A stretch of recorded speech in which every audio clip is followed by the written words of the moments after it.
This is the Fox 5 News Block. Council Speaker Adrienne delivering the State of the City address today. The address comes as she filed paperwork to form a campaign committee for a possible mayoral run.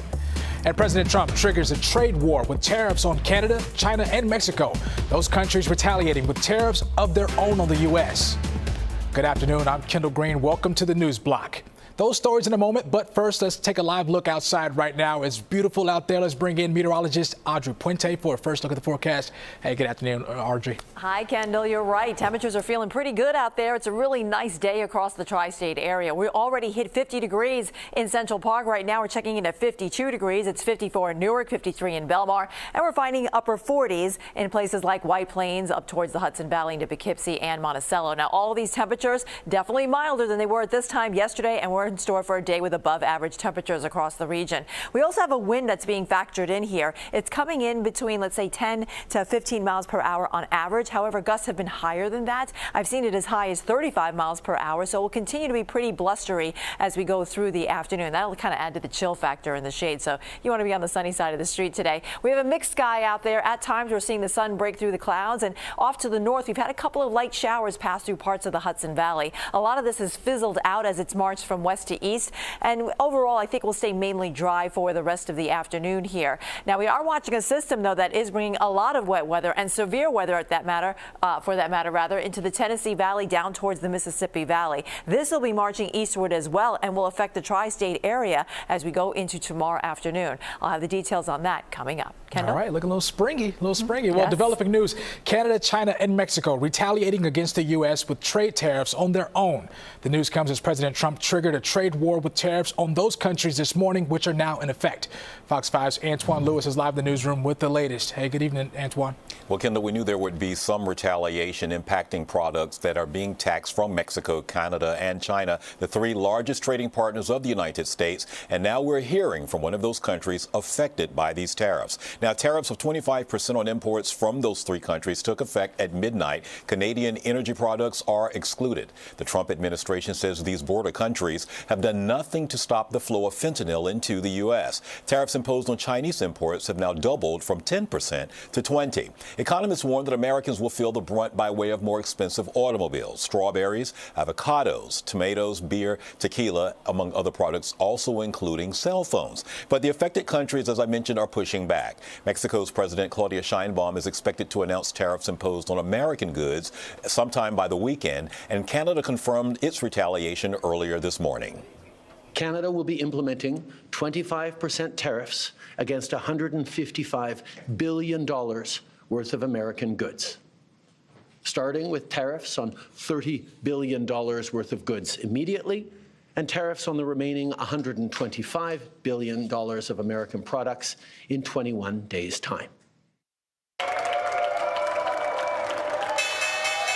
So, well, that cheering actually signals the start of Wall Street this morning, but it was a bumpy start to that. The S&P 500 dropped 0.7% this morning. The Nasdaq fell 0.6%, and the Dow slid 423 points, or about 1%. Economists are worried about a possible trade war escalating, and again, this would ignite inflation concerns and have a trickle-down effect on other American consumer goods. Beijing retaliated with 15% tariffs on a wide array of U.S. farm exports and expanded the number of U.S. companies subject to export controls and other restrictions. Across the Atlantic, markets in Europe fell sharply, while stocks in Asia saw more modest declines. We'll, of course, keep you updated, but for now, that's the very latest. Kendall, we'll send things back upstairs to you. All right, thanks a lot, Antoine. Well, New York Governor Kathy Hochul warns the Trump administration's trade tariffs could cost for average New Yorkers. She says the prices could raise as much as $1,200 a year. Now, today, Governor Hochul announced the state has established an email address for farms and businesses to report the effects of these tariffs. Information provided to the email address on your screen will give officials real-time view of its impact on New York's agricultural industry. Well, New York City Council Speaker Adrienne delivered her final State of the City address today as she wraps up her final term at the end of the year. Now, today, she announced a proposal to expand education programs for low-income students and working adults at the City University of New York. It's part of an effort to help more New Yorkers finish their college degrees. And she also announced a plan to increase access to affordable child care by expanding the income eligibility for families to qualify for child care subsidies. We need increased funding in the state budget for child care vouchers to make up for this diminished federal support. This can prevent thousands of eligible children from losing access. At the same time, thousands of families currently earn too much to qualify for assistance and too little to comfortably afford care. The city budget should fund child care for more of these families with subsidies that cover half the cost of care. And sources tell Fox 5 Speaker Adams is expected to decide whether or not she's going to run for mayor by the end of the week. And for the latest on the mayor's race, you can stay up to date on the Fox Local app on your phone, and you'll be able to watch all of our live newscasts and breaking news from anywhere you are. Well, developing news, Ukrainian President Vladimir Zelensky calls Friday's Oval Office spat with Trump regrettable and says it's time to make things right. Zelensky's remarks come hours after the White House announced a pause on military aid to Ukraine.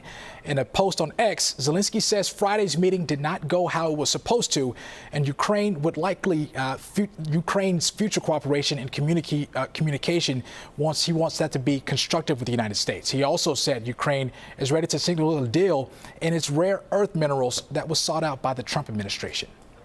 Well, President Trump is set to address a joint session of Congress tonight.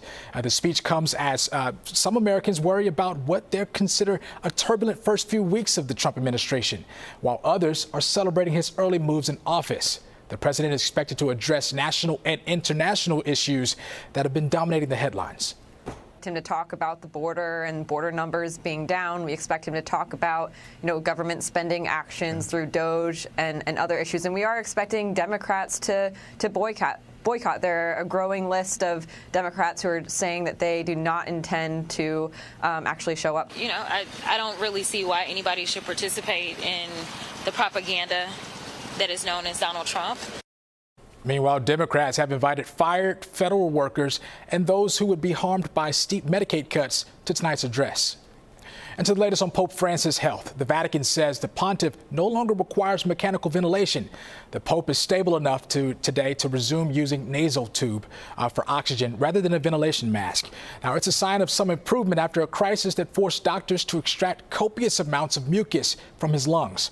The doctor's prognosis remained guarded, meaning Francis is not out of danger just yet. Well, the city of Patterson taking action to crack down on illegal dumping. They say people are dumping all kinds of items throughout the city. And as Fox 5's Teresa Priola shows us, they're even dumping boats. Imagine if this was your street where you're raising your family, except these aren't your tires, that's not your lawn chair, that's not your sink, this is not your garbage. And yet people from around New Jersey are using your street as a dumping ground. Now the city of Patterson is cracking down. Patterson is not a dumping ground. And yet, try telling outsiders that. Trash of all kinds appears on quite a few city streets. Some of it's small, but then you find a boat in the middle of Bergen Street. Today we'll be taking 2 boats out of here. Last week we took a boat out of King Street and Summer Street, our most notorious dumping ground, and we cleaned up the area. Wednesday we'll be back down here doing a total cleanup of the lot, the street, and anything else that comes down here. Much of this stuff is quite costly to properly dispose of, which might be why it's just left here. City officials say they know exactly who's behind the big ticket items because they have VIN numbers. Now, in an effort to deter dumping, the city is upping their fines. If we catch you, and we will catch you dumping, we will seek the maximum fine of $10,000. Patterson officials went down to Camden recently, where illegal dumping is also a big problem. The two cities are working hand in hand to crack down. And while much of Camden's trash is from Pennsylvania, folks here aren't sure where all of this is coming from. We need your help. If you see something, say something. If you see people coming into our city dumping garbage, construction debris of any kind of material, please call our police department. Today it's a $10,000 fine, but tomorrow it could be 15 or more. There's also chatter Patterson will tap into cameras around the city in an effort to stop this once and for all. In Patterson, Teresa Priola, Fox 5 News. Well, the lineup is out for the third season of the Prudential North to Shore Festival.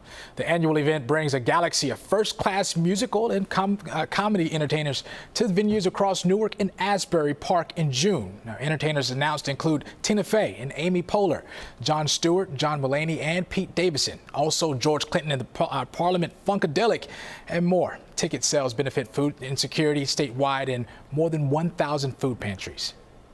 Well, Hollywood has come to Long Island as Steven Spielberg production takes over Huntington. Production trucks rolled in overnight with crew members buzzing throughout the town today, and the movie is reportedly about UFOs. Emily Blunt and Colin Firth are rumored to be a part of the cast. Now, the film is slated for a release in June of next year. Well, the MTA announces an open gangway train that's now in service on the G line. It's called the R211T. A second train will be added tomorrow. 2 more trains will be added to the line within the next 2 months. And the G line has also underwent signal upgrades last month. Well, it's Fat Tuesday, and New Orleans always celebrates in style. But instead of beads, one group of women, they're using sparkly shoes as part of the carnival ritual. The crew of muses, as they call themselves, hand out their homemade bedazzled footwear during the parade. Always been a great surprise year after year that so many people wanted to be a part of it, and it's been an even greater surprise to see so many people on the streets excited to see us coming. The women have been keeping up the tradition since starting it after Hurricane Katrina.